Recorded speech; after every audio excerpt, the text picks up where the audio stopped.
मित्रों नमस्कार। मैं विवेक रंजन सोनभद्र अपने YouTube चैनल विवेक सोनभद्र पर आपका स्वागत करता हूं। आज बात निवेश की, शेयर बाजार में निवेश की। लोग कहते हैं कि लॉन्ग टर्म में निवेश किया जाए तो फायदा होगा। अब लॉन्ग टर्म किसे कहा जाए? कुछ लोग कहते लॉन्ग टर्म का जो सरकारी व्याख्या है, स्पष्टीकरण है, वह 1 साल तक अगर कोई शेयर आप रखते हैं तो उस पर लॉन्ग टर्म कैपिटल गेन होता है। लेकिन बड़े बड़े दिग्गज लोग, विशेषज्ञ लोग बोलते हैं कि 5 साल, कोई बोलते हैं 10 साल, कोई बोलते हैं बेचिए ही नहीं। लेकिन कुछ लोग बोलते हैं कि नहीं, शेयर बाजार में अगर आप नहीं बेचेंगे सही समय पर तो वो कभी कभी उल्टा भी होता है। कोई शेयर बहुत बढ़ता है और उसके बाद 2-4 साल नहीं भी बढ़ता है, और ये कोई असामान्य बात नहीं है, ये सामान्य सी घटना है। तो कहने का मतलब ये है कि लॉन्ग टर्म, लंबे समय के निवेशक बनिए तो फायदा हो सकता है, पर इसकी भी कोई गारंटी नहीं है मेरी समझ से। मैं आज एक शेयर को विषय पर लाता हूं और इसके बारे में बात करता हूं कि लॉन्ग टर्म में क्या हुआ, कितना फायदा हुआ। नवंबर 2017 में HDFC लाइफ का IPO आया था 290 रुपये में। ठीक है, IPO से तुलना करेंगे तो यहाँ पर फायदा आपको दिखेगा लॉन्ग टर्म में, वो भी कोई बहुत ज़्यादा नहीं, लेकिन हाँ दिखेगा।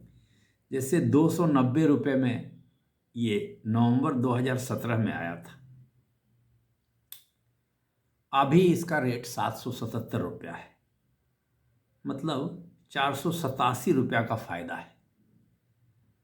तो यह इसमें 168% का फायदा है। और साल कितने हो गए? 8 साल।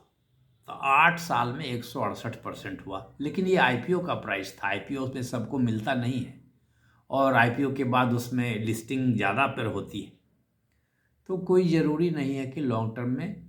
खैर, इस बात को थोड़ी देर के लिए किनारे कर दें। अब एक दूसरा आंकड़ा मैं देता हूँ। दिसंबर 2021-20 में, दिसंबर 2020 में इस शेयर का मूल्य था 653 रुपया, आज है 777 रुपया, मतलब 124 रुपया बढ़ा है। कितने सालों में? लगभग 5 सालों में।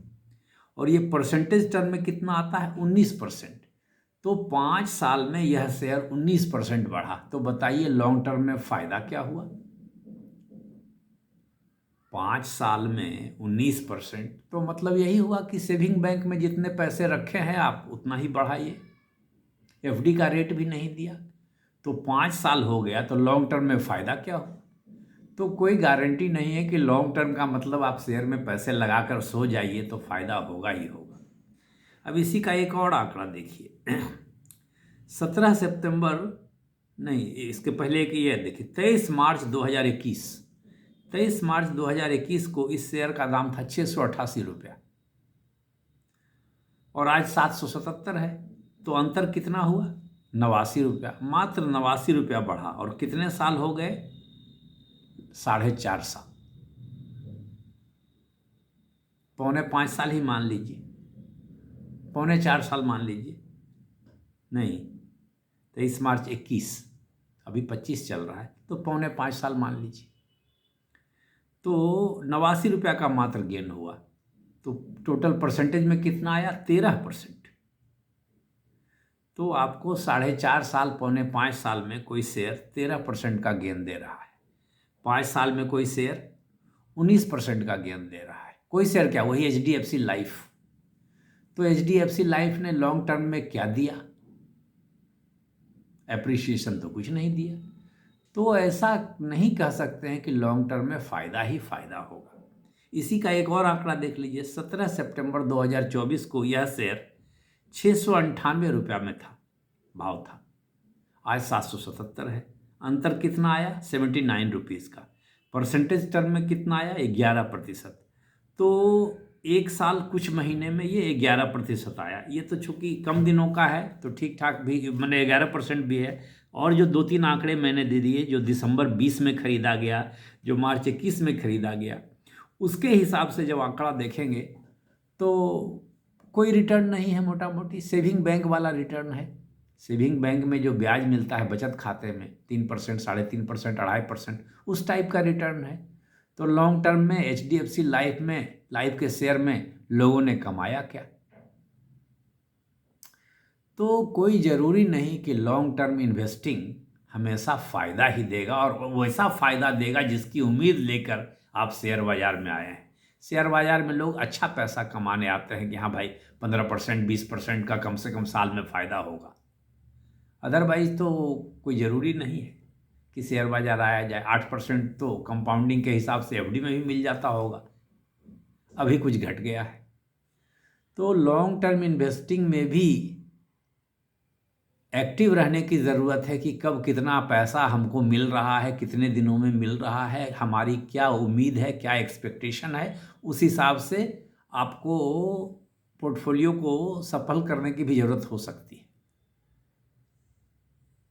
लेकिन क्या करेंगे, कैसे करेंगे, ये तो आपका निर्णय है, क्योंकि पोर्टफोलियो आपका है और मैं कोई सलाहकार नहीं हूँ प्रमाणित रूप से। मेरे पास कोई शेयर बाजार का सलाहकार बनने की योग्यता नहीं है। मैं अपने अनुभव से बता रहा हूँ कि HDFC लाइफ में ऐसा ऐसा हुआ।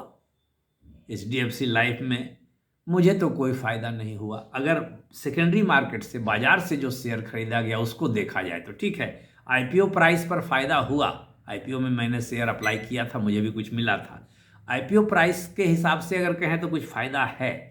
लेकिन अगर सेकेंडरी मार्केट से जो भी परचेज मैंने किया दिसंबर 2020 में, मार्च 2021 में या सितंबर 2024 में, उसमें क्या फ़ायदा है? कुछ फ़ायदा नहीं है। अगर कहिए तो मोटा मोटी वही सेविंग बैंक वाला ब्याज वाला फ़ायदा है। तो लॉन्ग टर्म इन्वेस्टिंग कैसे करना है ये समझना होगा, देखना होगा, करके अपने आप अनुभव लेना होगा। दूसरों की राय भी हो सकता है काम आए। मेरी राय तो आपको कोई काम नहीं आएगी। HDFC लाइफ में इन्वेस्टमेंट तो फ़ायदा नहीं दे पाया मुझे। तो मित्रों नमस्कार, धन्यवाद। मुझे जो अपना अनुभव लगा सोचा कि मैं शेयर कर दूं आप लोगों से। अगर हो सकता है आपको भी कुछ जानने का मौका मिल जाएगा।